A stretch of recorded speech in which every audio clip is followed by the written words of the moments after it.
13 ورځو کې زه په لار روان وم نو ښځې په مخ راغلې چې ښځې په مخ راغلې نو هغه نورو ښځو وویلې چې مخ پټ کوي سړی دی نو یوې ورته وی چې خورې سړی نه دی ملا دی وی ملا اوس زه په لاره تلم او خندل مې نو ما وی چې دا خوار شوي چې دي ته ملاډو سړی نه ښکاري نو هسې دې خبرې ته تاسو خیال وکړئ چې تاسو ته ملا سړی نه ښکاري نو خدای ته تاسو سړي نه ښکاري ټیک شو زه تا ته ولې سړی نه ښکارم زمام یو خوله ده ستام یو خوله ده زمام یو پوزه ده ستام یو پوزه ده زمام دوه سترګې دي ستام دوه سترګې دي زمام دوه خپې دي ستام دوه خپې دي زمام دوه لاسونه دي ستام دوه لاسونه دي ټیک شو تا او ما کې څه فرق دی چې ته سړی او زه نه سړی تا ته په دوو وجو زه نه سړی ښکارم تا سره دولت دی ما سره دولت نشته ټیک شو تا انګریزي ویلې ده ما انګریزي نه ده ویلې تا انګریزي ویلې ده ما د خدای قرآن ویلې ده تا سره دولت دی ما سره حدیث د جناب محمد رسول الله ټیک شو نو تا ته زه نه سړی په دې وجه ښکارم چې ما د خدای قرآن ویلی دی او ما د پیغمبر حدیث ویلی دي نو زه درته نه سړی ښکارم نو تاسو ته په حقیقت کې نه سړی زه نه ښکارم په حقیقت کې نوالی تاسو ته قرآن او حدیث ښکاري نو کم قوم چې هغه سړي ته سپک ګوري چې کم سړي د خدای کلام او د جناب محمد رسول الله حدیث ویلي ټیک شو جی هغه قوم ته به خدای د عزت په نظر وګوري نن پس دنیا کې وګوره شرمېدلی قوم د پاکستان نه نشته شرمېدلی دا غریبان به هر وخت شرمېده اوس په دې غټو خدای شروع کړی د غلام اسحاق نه یې راونیوه تاسو خیال راغی په دې غټو او په هغه خلقو هم خدای شروع وکړه چې څوک غټو پورې ځان مږي دا ټول به رسوا د زمانې ګرځي عزیزانو تماشې به درته ښیم خوار به یې ذلیل به یې اسرم د خدای پرېښده او د بنده اسرم اختیار کړی ده قاضی صاحب یو ټکی وکړو عزیز داری عزیز دی تاسو په عزیزدارۍ کې د یو وخت د روټۍ تمه چا نشته وای شته تاسو په عزیزدارۍ کې چېرته د یو 500 روپو امید چا نشته عزیزه چې په دې خپلو مټو دې نه یې ګټلي او په دې خپلې مزدورۍ دې نه یې پیدا کړي عزیز څه چې زوی دې هم نه پکارېږي په دې زمانه کې عزیز دی زه پېښور کې اوسېږم زما اډو عزیز نشته تربور میم نشته خپلوان میم نشته مور او پلار میم نشته رونه میم نشته او شکر دې چې نشته چې درونو حال ګورم ویم شکر دی چې رور می نشته چې د خویندو حال ګورم ویم شکر دی چې خور می نشته چې د خپلوانو حال ګورم ویم شکر دی چې خپلوان می نشته که په عزیزدارۍ کې غریب ویم دله به ورته ښکاري که مالدار ویم نو مال ته به د غلۍ د سپو غوندې نو عزیزداري څه تاسو قمقل نه یې ټول عمر هم افیم کرلی دي د افیمو بویونه هم په دماغ کې دي لکه د ګونګټ په شان د غلو روړی هم په مزغو کې یعنی عقل در کې نه راځي پوهېږئ نه بل دا چې اپی میں بند کړه قاضی صاحب امریکا به خپه کیږي امریکا دی خدای خپه نه کوي خو زموږ ماما دی نواز شریف ته وګوره لکه پیغله ښځه چې د پلار په کور زړه شوي داسې خریټه یې ده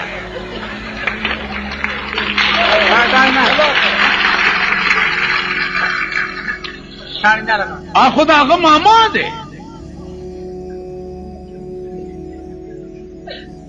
نو خدای پہ خپه کېده په تاسو یې ډزې نه کولې چا کړې وې در باندې خبره کوئ دیخوا ګورئ دیخوا ما ته پته ده تاسو ښه خلک نه دا یو هغه ناست دی هغه پیریان چې دي پې دا دی ما پسې راغلی زه د علاقو سره مې ورانه ده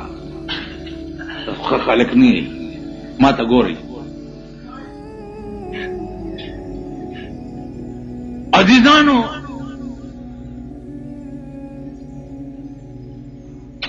ټول عمر به تاسو باغیان یې دا د مولانا صاحب درته لسټ بیان سن 88 نه دومره حساب او سن 79 نه دومره او سن 90 کې دومره او پلانې او ډینګړې او پټې تاسو خوشحال کړو تاسو به مړه کې خوشحال شوي چې جوړ جنت دغه دی نو چې دې مدد دا مدرسه ده مولانا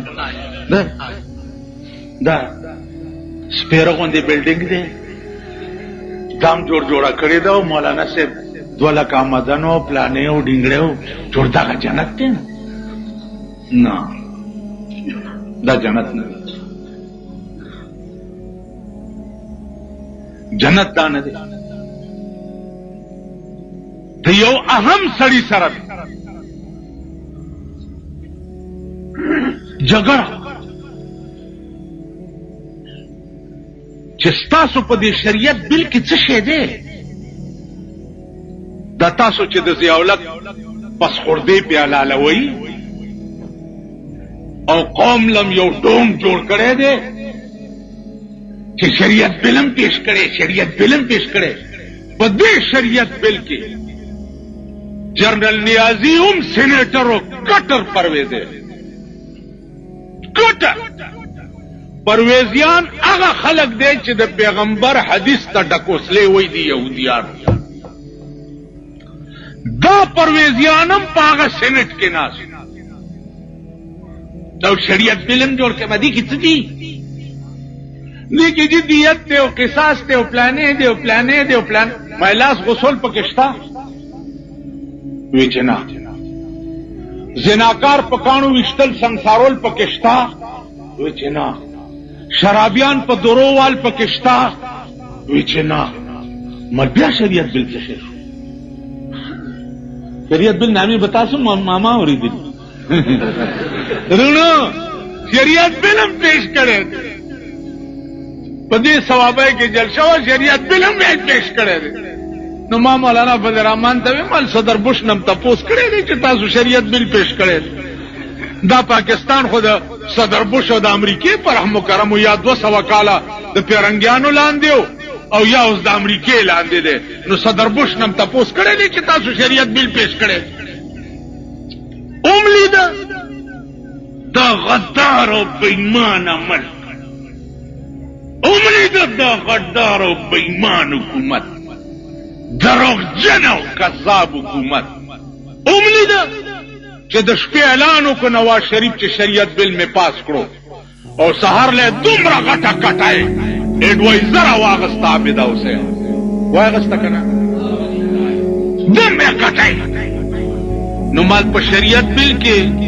قاضي صاحب رومبه شک بداو چې سهار له یو خچو براخلی دا شریعت بل خیر مقدمونه شروع را شریعت بل پاس کو مبارک شو ماوی شریعت بل نه ده دا خري واده ده کور قرآن شریعت بل نه ده خري ته بنارسه ور په سر کړی دا لګي او کو اعلان دی دا خزانه ده خراله شریعت بل نه ده شریعت بل چې پاس شي قومي اسمبلی کې به ښځه مانه کینی بیا ښځه به رانه کینی ښځه به په ملک کې وزیره شي شریعت بل چې پاس شي شریعت بل نه دی دا ډونګو مچاو شوی او په دې ملک کې د قوم سترګو کې خاورې اچولو دپاره نا مولانا ته ما وي چې لاس غسول پکې نشته شرابي په درووال پکې نشته زناکان سنګسارېدل پکې نشته نو په شریعت کې خو اهم شیخونه دا درې قرآن ویلی دی چې السارق والسارقة فاقطعوا ایدیهما غلن لاس غسل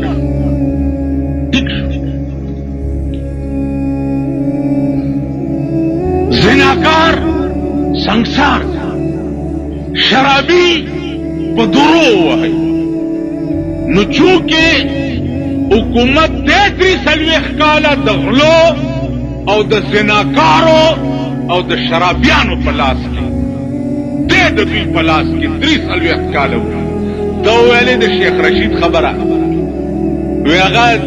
اخو دم دی اخو دم دی دم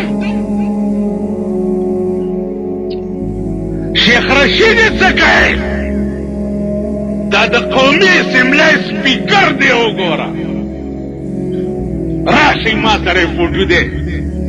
چې د ښځه سره نه ګډي دا د ایوان مشر چې دی دا څنګه گوهر ایوب شیخ رشید خودم تاسو راشئ په صوبه سرحد کې وګورئ د مولانا سره امدادونه هر څه کوئ خو کچرې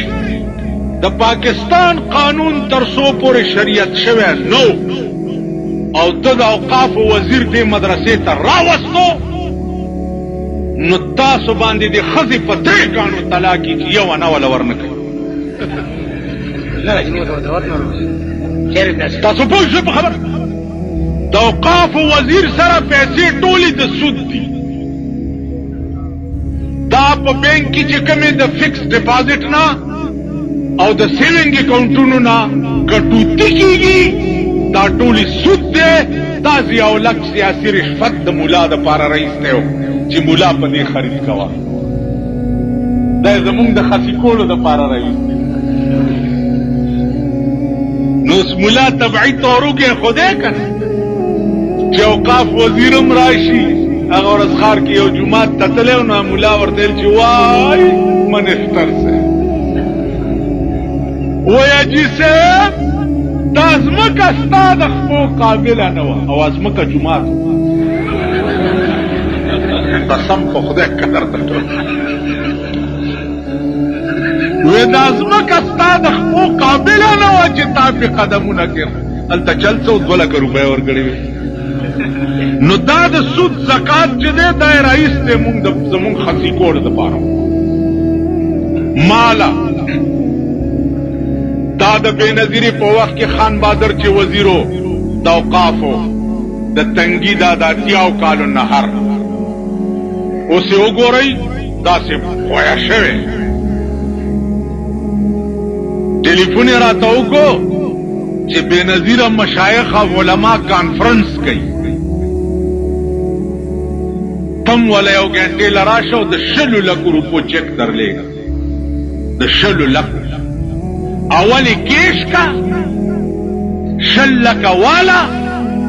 بیا یو ګنټې له هلته راشه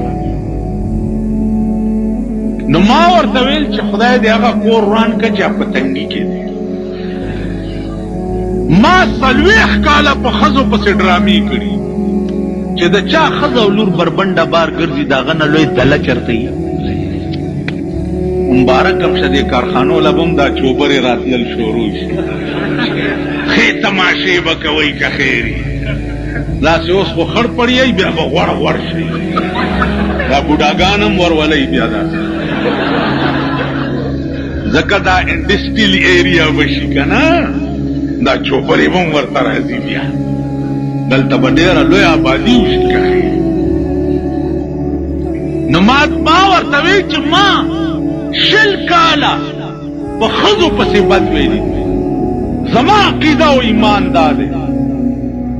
چې قرآن ویلی دی چې وقرنا فی بیوتکن ولا تبرجن تبرج الجاہلیت الاولی اے پیغمبرہ اعلانو کچ دینا پس بخزی دا کور نا باہر نوزی خزی با پکور کی نوزی دا خزی یا کور دے او یا گور دے علماء لکی چی خزی با پکور کم پا زورا زورا نگردی چی دا پڑو آوازیم دیوال نبار پردے سڑے وانے نماوی چې نن لک په خېټه مور دی هغې بړوال لوی کار چې دی هغه دا کړی دی چې ښځه یې بربنډه کړه ښځه یې بربنډه کړه بورقه یې ترې لرې کړه او دغه یې وله ورپسې هغې داسې چل کړي او داسې روان قسم په خدای چې ته دې ځان بچ نه کړي در باندې در خوري والکه ما ته وګورئ نن په دې ملک یو ډونګ مچاو دی چپ یو ډونګ مچاو دی چاله ظلم شوی دی ظلم شوی څه ظلم شوی وی هغه د سردار شوکت آیات نور سره ظلم شوی ما ته ګوره ما وی څه ظلم شوی تاسو دې ګدون کې قصابان شته غوښې خرڅوي که چې ته ورته ووایې چې د کیمې غوښه راکه سره او تکه سره تیکه دله درکړي او داسې دې روانه کړي په بازار کې روانه او ناګنه پې سپي ورکوه په غوښه یا پې د پاس نه ټپوس راټوه نو ګناه د سپي او د ټپوس ته که ګناه ستا ده چا ګناه ده رښتیا قمقل دی غوښې والا نه ده دې سړي ګناه ده چې د چا لاس کې غوښې والا غریب قصاب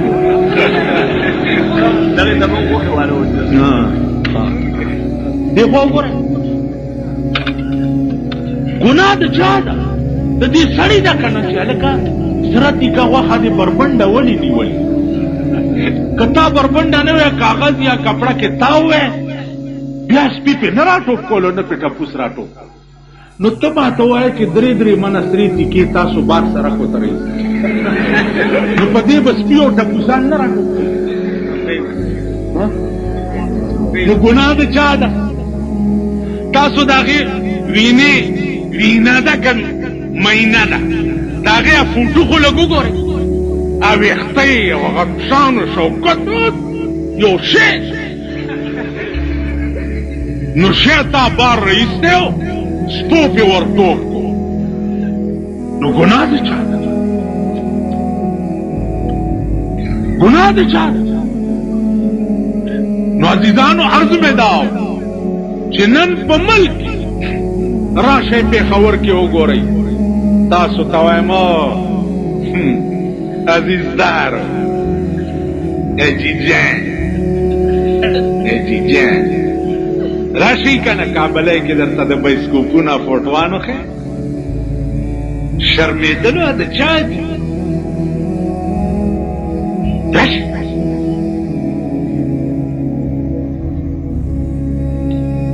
سیکارنو چوک د دې لوی بلډینګ شاته سینماګانې چې کومې دي هلته د سړک په غاړه د بربنډې ښځې فوټوان او دا رستو عیسی داسې راایستې ده او مخکې دور او داسې دا د چا دي پښتنو پښتون چېرته شته لنګ وهئ شرمې